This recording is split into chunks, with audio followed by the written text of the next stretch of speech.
Hello, everyone. So happy to be here with all of you today. And before I begin, I feel like I just have to share something with all of you. So Georgia and I share an agent, the wonderful Brittany Bloom, who's here today. And a couple of weeks ago, Brittany gave me a copy of We Were the Lucky Ones, which I am currently reading and loving. I started it last week while I was home for Thanksgiving, and my mom came into the room and she said, "What's that?" And I told her that Georgia and I would both be here today, and I started describing to her the real life story revealed in this book. And my mom kind of paused and she said, "Wow," she said, "she sounds amazing. Whatever you do, do not go on right after her." But here we are. So anyway, it is always a joy to be in the company of librarians, our favorite people.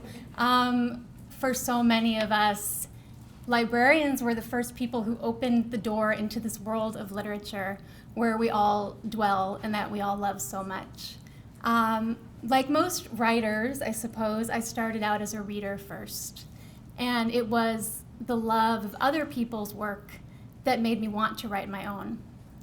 When I was a kid, I grew up outside of Boston. There's a lot of Massachusetts happening on this panel. My father used to take me to the Milton Public Library every Saturday morning, and it was a highlight of my week. I would always take out the maximum number of books allowed, and there was one book in particular handed to me by a librarian, which I think put me on the course to becoming a writer. Over the years, I have gathered that this book had the same impression on many other women writers, and perhaps a few men as well. It was called Harriet the Spy. You've probably heard of it. And I just loved it so much. I took it out of the library probably 10 times before my father took pity on me and bought me my own copy. And Harriet emboldened what was already a very fiercely nosy nature in me. I think that is a key trait for any writer to have. I grew up in a large Irish Catholic family, and I'm the oldest child of my generation by 10 years. So for the first decade of life, I was just this kid in a sea of adults. And every Sunday night, we used to gather at my grandfather's house for dinner. There'd be 15 or 20 people seated around this big table.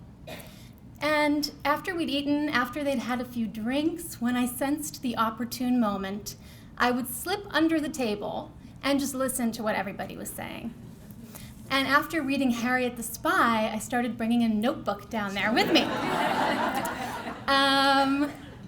My family members are the kind of people who love to tell a story. They tell the same stories over and over and over again, each time making the story a little bit funnier, a little bit more interesting, putting themselves that much closer to the center of the action. From them, I think I first learned the art of revision. So fast forward 20 years, and I should say that at the same time I was going under the table, I was writing a lot of short stories and poems and plays, and all of them were in some way about my family and about what I was hearing under the table, what was being said, and also what I noticed was going unsaid. So I kept writing. 20 years passed. I was working as a researcher at the New York Times, and my first novel, Commencement, had just been published. I was working on a second novel, Maine, which is about a big dysfunctional Irish Catholic family from Boston. Now, when my own big dysfunctional Irish Catholic family from Boston got wind of this, they were a little nervous. I got a phone call from my Aunt Nancy one night, and she said, "You know, I heard you're writing this book, and it's set at a summer house in Maine, and I'm pretty sure that I'm going to be a character in the book. I just know that I'm going to be a character. Fine, say what you will about me. Just promise me one thing. promise me you will make me look good in a bathing suit. At a large family dinner, one of my uncles, who is not a very effusive man, stood up and said, Courtney, we want to tell you how much we love you, how proud we are of you, and it's really important to get this out now, because a year from now, when your next book comes out, none of us will ever be speaking to you again. I think people often ask where the idea for a book comes from. And in my experience, it's the culmination of lots and lots of different thoughts and moments collected over time, usually over the course of many years, that all kind of click together for some reason, and a story is born. Writers, I find as a reader, and for myself, tend to return to certain obsessions again and again in their work. For me, one of these obsessions is how people within a group can experience one thing in such different ways, and how that often leads to interesting after effects. Another obsession of mine is the idea that the moment a woman is born will determine so much of who she's allowed to become.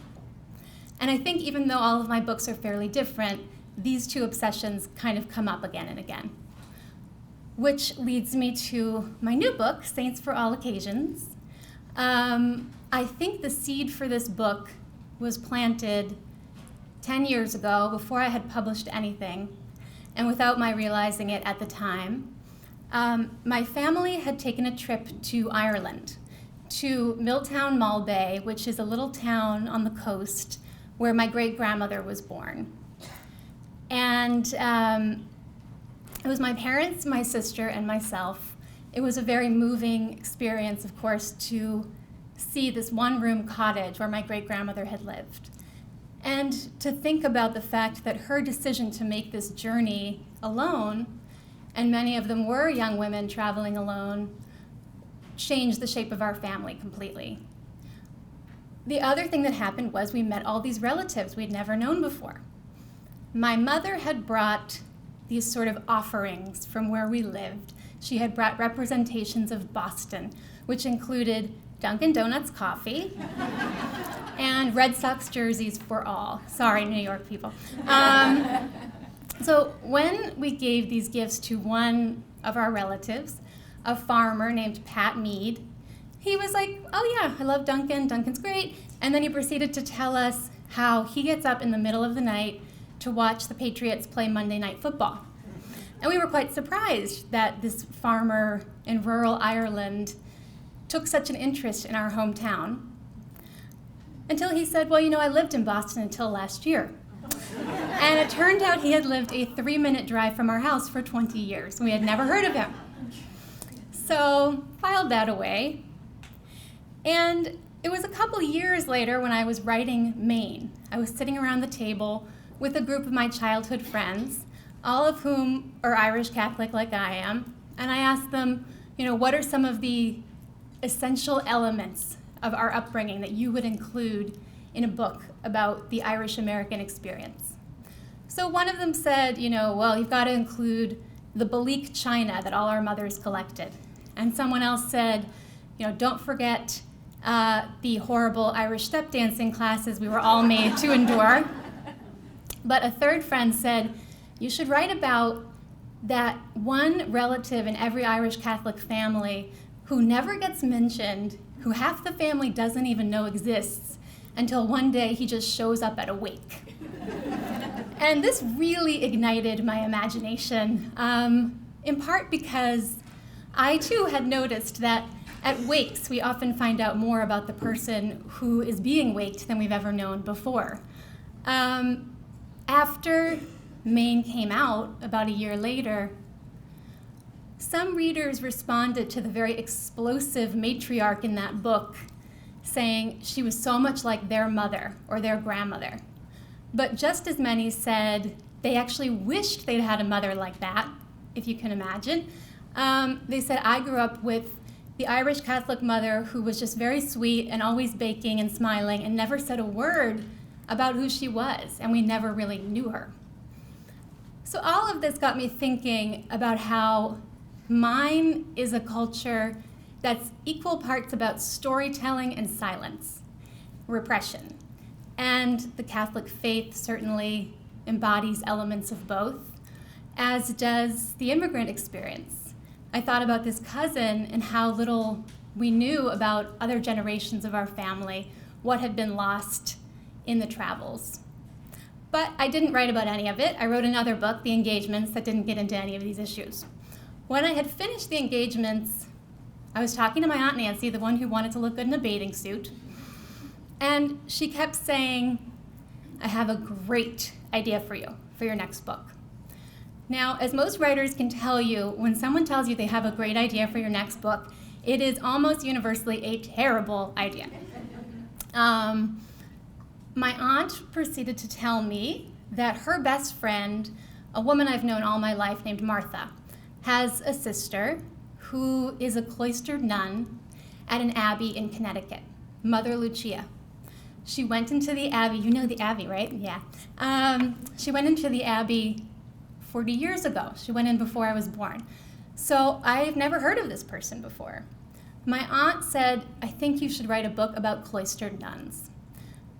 Being non-religious and having fairly strong feelings about my Catholic upbringing, I said absolutely not. I would have no interest in writing about nuns, thank you. But my aunt was very persistent. She said, even if you don't want to write about them, you should just go to the abbey. You've got to meet Mother Lucia. You will love each other. You will get along so well. And I'm thinking, what on earth would we possibly have in common? What would we say to each other? Also, it's not that easy to go hang out with a cloistered nun. You know, they only communicate by letter, and they see very few people. But eventually, this meeting occurred, and I spent 2 hours talking to Mother Lucia and just fell in love with her. She was incredible. Turned out she was a huge lover of Shakespeare. She had a PhD in English literature from Yale. She had first gone to the Abbey in the late 60s as a hippie, as a radical, really seeking social justice and peace and understanding. So I left the Abbey, and it wasn't very long before I went again, drove the 2 hours from Brooklyn, where I live, just to have a conversation with her. And after we talked, I was driving home and I was thinking, was she wearing a habit? Which, of course, she was wearing a habit, but somehow it just didn't even appear to me as we were speaking that second time. After that, the nuns invited me to come stay with them for several nights and help work on their farm, which, going back to my childhood nosiness, which has never left me, of course, was a really, really attractive offer to be able to sort of peer into this very closed-off world. But much more important than that, by this point, I had realized that the Abbey was probably one of the most special places I would ever get to go in my life. And also that my Aunt Nancy was right, that I would definitely be writing about these women. The nuns at the Abbey of Regina Laudis are incredible. They've all come from very interesting lives, former lives. One of them, Mother Dolores Hart, was in movies with Elvis in the 50s. She had a huge film contract and decided to give it all up to join the Abbey. They have former politicians, Wall Street bankers, many, many artists of different kinds, and they fully believe that their strengths from those former lives are brought to their worship today.